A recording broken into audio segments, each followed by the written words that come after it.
Yeah. Welcome back to the channel. I'm glad you tuned in. It's great to see you. But no, this video is just this is just me doing my workout. One of my workouts. I'm down in the functional area, just pushing that sled and whatnot. But I think it can help some people. I'm gonna start showing my workouts and kind of what I do. Like once a week, I'll probably show a workout, and from that, some of you guys can learn, how I get myself to the athleticism that I've achieved by doing some of the stuff that I do to maintain and improve on some of my weaknesses. So, stay tuned, and I'm gonna be showing more of this stuff. And yeah, I appreciate everybody that's tuned in. So you see right here, I just started the warm up.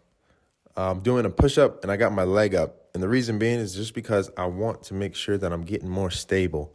So instead of just doing a regular push-up, I'm like, why not challenge myself a little bit more and throw my leg up to stabilize my hips too on the way down? Because then again, I'm also a jumper. I'm an athletic guy that I'm trying to get more athletic, right? So if I can incorporate any more stability into my workouts, it's going to help me transfer energy from the ground up better, because I'm all about trying to put the most force down, and that comes with core stability, right? Which is very important, and that's why I train functionally. Hence why I'm down in the functional area at the gym. So the next one I came over here and I just was doing I'm just doing a plank, and then I put my leg out. Like this one challenges your hip a lot, and it's really good. So I would recommend trying them. Like just do some sort of warm up to kind of get your core activated and whatnot. Because if you don't, then a lot of the times you'll feel like, your workouts won't be as effective.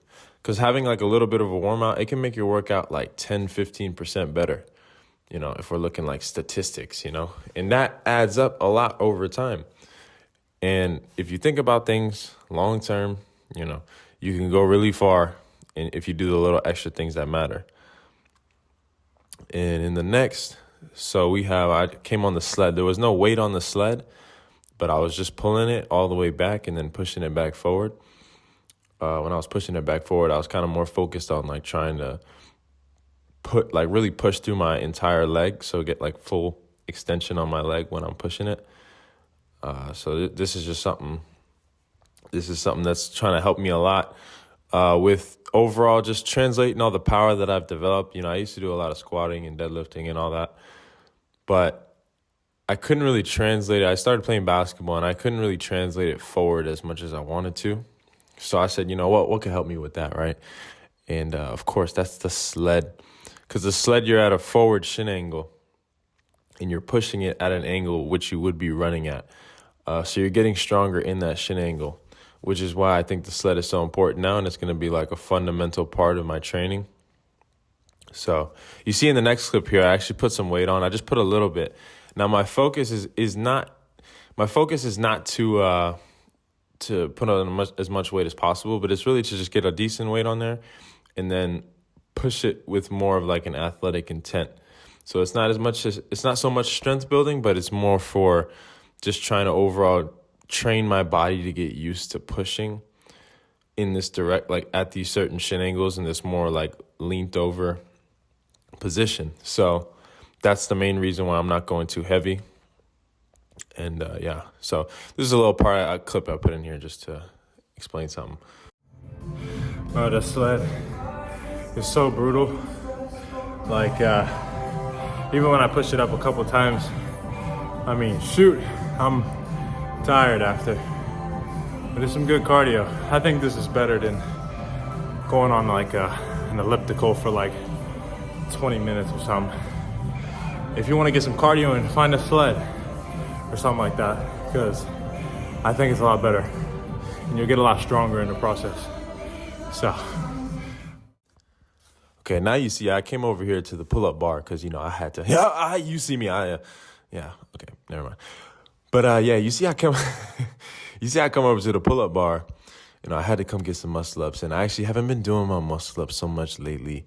But I kind of was like, why not It's one of the best upper body movements in a calisthenic. It just overall builds everything. You're doing a pulling movement and a pushing movement. I mean, why would you not want those gains, right? So this was just something I just came over to do. I wanted to add a little bit of upper body work. So, you know me, right? But then I came over. I never tried the rope before. I've never actually really done this, right? But I see all the athletes doing it, and I'm like, you know what? There must be something to it. I want to get some cardio in, kind of low key. So I started using this, and let me tell you, I'm recording this the next day after.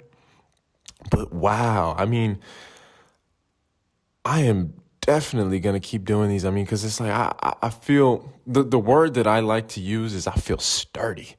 This got me feeling sturdy. Got my core activated, my back and everything. I was just feeling it all. I was kind of just trying different variations and stuff like that. But wow. I mean, try it. Excuse me, man. But if you have this in your gym, I mean, try it out. I mean, like I said, it's just, it really is really effective. Really effective for building like your overall just your core strength and incorporating your back into it too. So I think functional training, anybody, if you're really about that, yeah, see, I was just kind of going side to side here. I don't know if this looks kind of strange, but if you really just want to, overall just become more athletic, I mean, just start incorporating the functional training into your process. And I think you'll benefit a lot. So thanks for tuning in, though. That was pretty much the end of the video.